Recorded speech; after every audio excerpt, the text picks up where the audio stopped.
Bismillahirrahmanirrahim.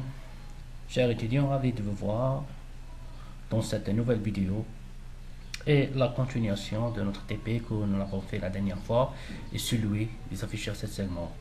Donc, on a réalisé un compteur qui peut aller de 1 jusqu'à 999 et nous l'avons testé sur les afficheurs 7 segments, sur 3 afficheurs 7 segments et le résultat c'était comme suit. Donc, le compteur commence à incrémenter avec un décalage de 1 seconde de 0 jusqu'à 999 pour tester si vraiment notre compteur se reboucle une fois atteint le 999. On va changer seulement les variables. Ici, au lieu de mettre 000, on va mettre le C à 9 et ça à 8. Et on va voir s'il retourne à ces valeurs-là. Exécuter. Donc il commence directement à 980. Et là, on commence à incrémenter jusqu'à 999. Et on va voir qu'est-ce qu'il va faire.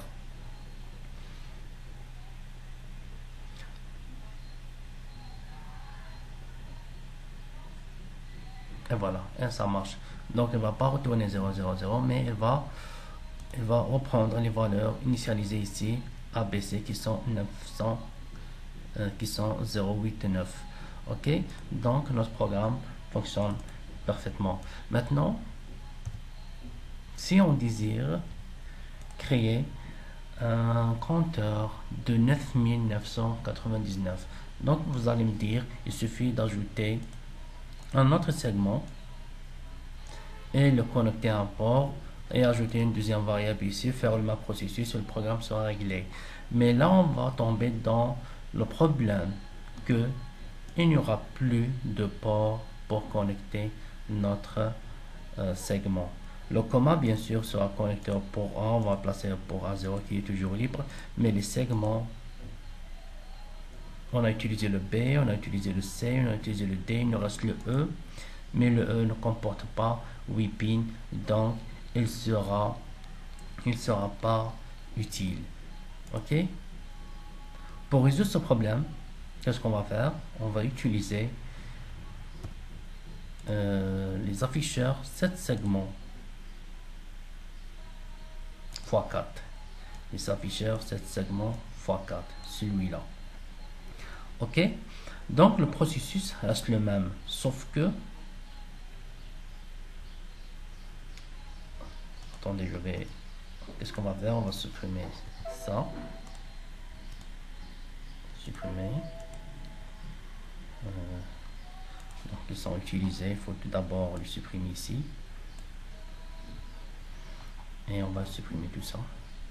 Supprimer. Supprimer. Et supprimer. D'accord? Donc la partie incrémentation reste la même. Seulement ici, on va ajouter une autre variable D. Donc ça sera bien sûr D, ABCD, D égale D plus 1.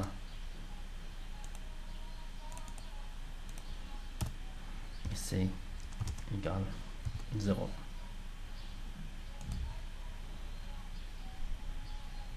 Ici D.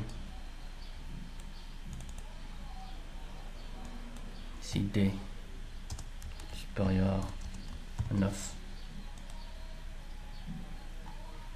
Là, on va faire notre feedback vers l'état initial, que là aussi D égale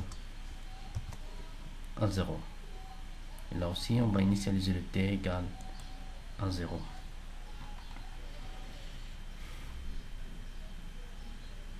Ok?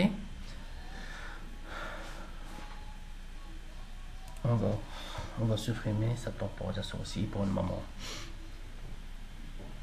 Maintenant, on va vérifier la connexion de ce composant.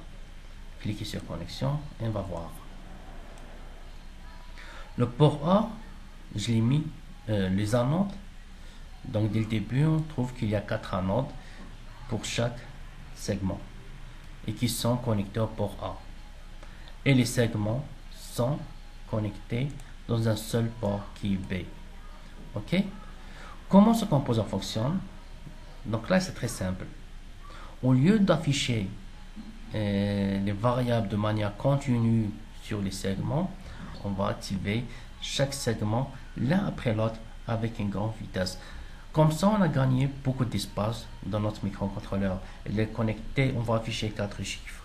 4 chiffres seront affichés. En plus de ça, on a connecté ça seulement à l'aide de deux ports, le port A et le port B, et on a gagné 2 ports libres pour faire d'autres choses si on veut avec notre microcontrôleur.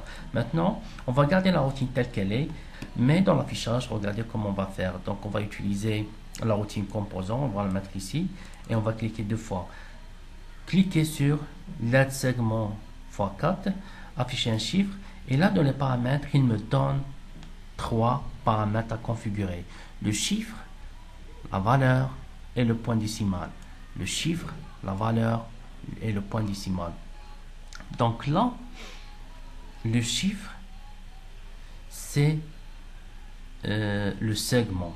C'est le segment qui sera activé en premier. Ok?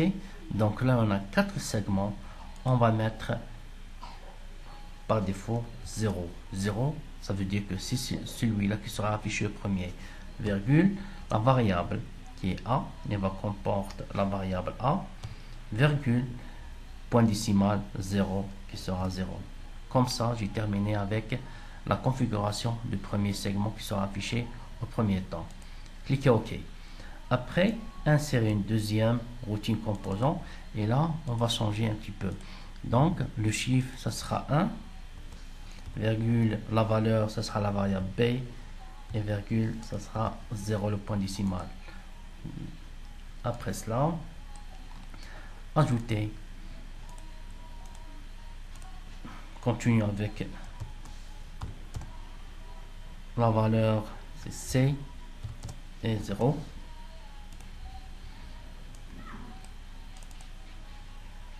Toujours en dernier lieu. Et en dernier lieu, on va afficher c'est 3, virgule D, virgule 0. Donc, il faut toujours comprendre que dans la programmation des afficheurs 7 segments x4, il faut commencer par le 0 dans la configuration, car le 1, c'est celui-là. Le 0, c'est toujours le premier, et le 1, c'est celui-là. D'accord? Maintenant, on n'a pas terminé. Il faut ajouter une temporisation entre les afficheurs. Il faut ajouter une temporisation entre tous ces afficheurs pour créer une sorte de balancement.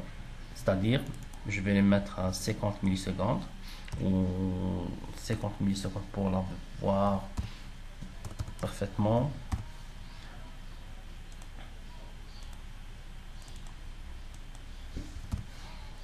Millisecondes, 50 millisecondes et 50 millisecondes. Donc là, qu'est-ce qui va se passer? On va afficher la variable A, puis elle sera éteinte, puis la variable B sera affichée, puis elle sera éteinte, puis la variable C sera affichée, puis elle sera éteinte, puis la variable D sera affichée, puis le retour sera éteinte aussi, et le retour sera fait à première variable. Ce cycle sera répété avec une grande vitesse de telle sorte que l'œil humain ne peut pas percevoir le changement dans le 7 segments. Ok, on va le tester, on va voir. Donc vous voyez le compteur comment il fait.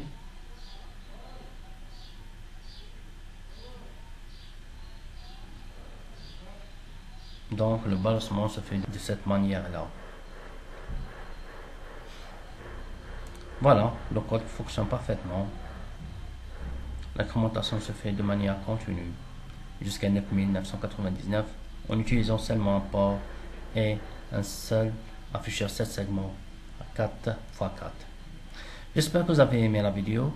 Dans la prochaine vidéo, je vais vous montrer comment simuler ce code-là, ou le fichier hexadécimal généré par Flowcode dans ce TP avec Proteus. Ok, à la prochaine. Ciao.